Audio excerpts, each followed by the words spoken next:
I only see the same narrative when in the media, which is if you are not European, then you are trying to look more European, or Renee's case, they're saying that she's trying to disguise her Sami heritage. Yeah, I think there are these languages, these readings that we do of cosmetic surgery faces. We might read a face that's, in our opinion, been kind of subtly enhanced, Yeah. and admire it and say, in the same way that we might admire a body that's been really nicely maintained. Mm-hmm. Yeah. Or you might see her cosmetic surgery and be aggressive towards it, like think, oh, how dare she? Like, she's, the way people were with Renee Zellweger getting her blepharoplasty, saying, well, how dare she, defy her Sami heritage? Well, Yeah. nothing, that was their reading of it. Yeah. It may have had absolutely zero to do with what she intended. I mean, she's now in her late 40s. Yeah. Surely if she'd wanted to defy her Sami heritage, she would have done that decades ago. Yeah. But, talking about. So it's just that there are these intelligences that we bring to the ways that we view this. Right. And if I didn't know her, because I know celebs are on there's a totally different dynamic with celebs, because if she was just an ordinary person, I would not know that she had her eyes done. I would only know if she showed me pictures of herself before and then stared at the picture and said, oh, okay, yeah, you look different here. But celebs don't have that, No. They don't, unfortunately, they can't escape, because for most of the time we've been following them through their whole careers. And a lot of times they start as teenagers. So when they do something, if they do something so drastic, I think, and I'm trying to figure out if she did, because when she just had it done, her eyelids look different than when I saw her on that series that I watched with her. I thought she might have had a brow lift. Photo. Yeah, I thought she might have had a brow lift that had kind of lifted her eyelid a little. But I mean, it's hard to tell. But whatever it was very subtle. Yeah, what I did know she still looks like herself to me. It's not dramatic. That one picture. Yeah, the article was written as they often are. The really, really damning, blunt, one-sided condemnations of women who've had cosmetic surgery are nearly always written by men. And it was a professor, right? Who wrote? He was a bogus professor. If you read the comments of that article, you'll see that quite a few people have outed him as actually not being a real researcher. Mm-hmm. He teaches at some religious institute and doesn't do proper research. So it's all there in the comments, yeah. And there were some people who wrote about what he wrote, and so it just really started circulating. Yeah, that's right. Look, I think it was a hateful piece, and I think it was a misogynistic piece. You think it was misogynistic too? Yeah, absolutely. It was very anti-woman, an anti kind of successful woman. Mm-hmm. Like, how dare she? And I'm going to have one up on her. I'm going to kind of out her as a self-hating racist. Yeah. Well, it was absurd. There are great things written about all the subtleties and all the interesting things and all of the advantages and all of the fascinating things connected to cosmetic surgery. And they're always written by women. No, there are a couple of men.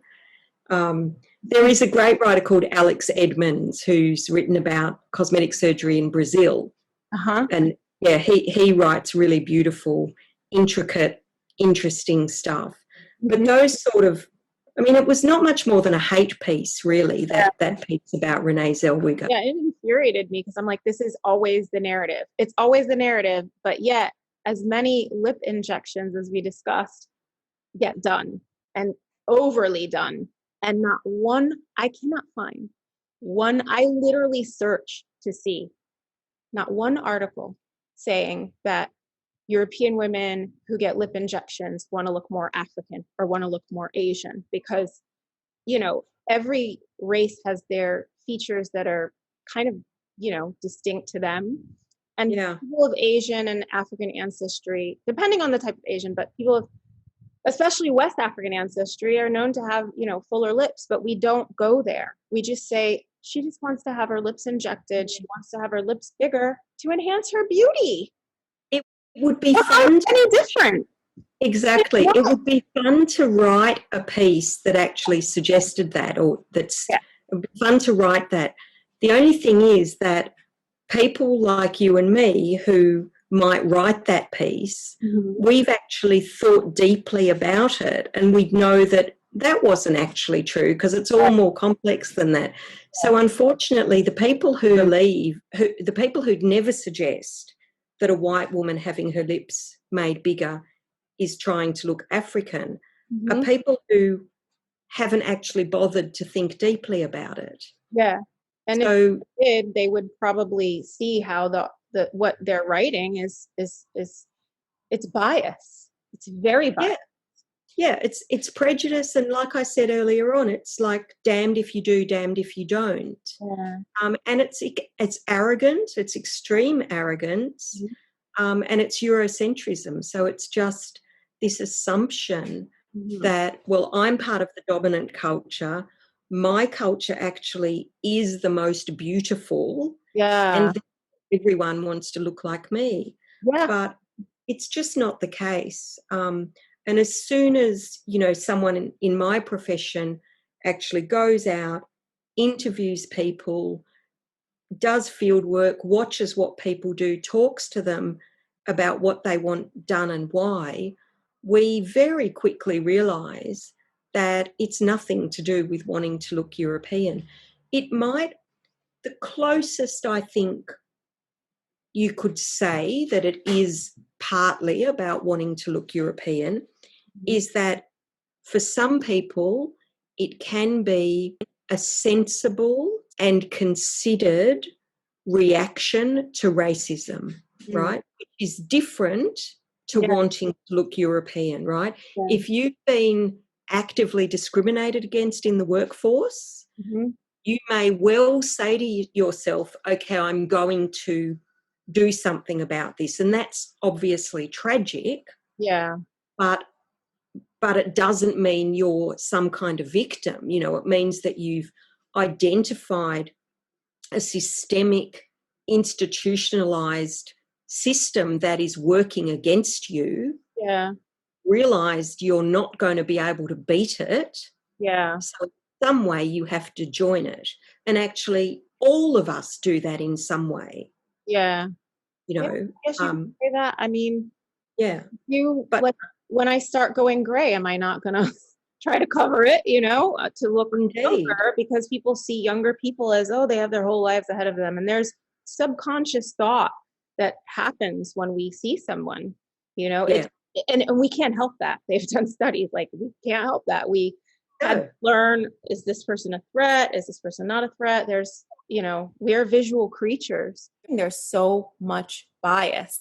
No, they're not, because they're part of the dominant culture, and the dominant culture is the one that believes all other cultures want to look like it.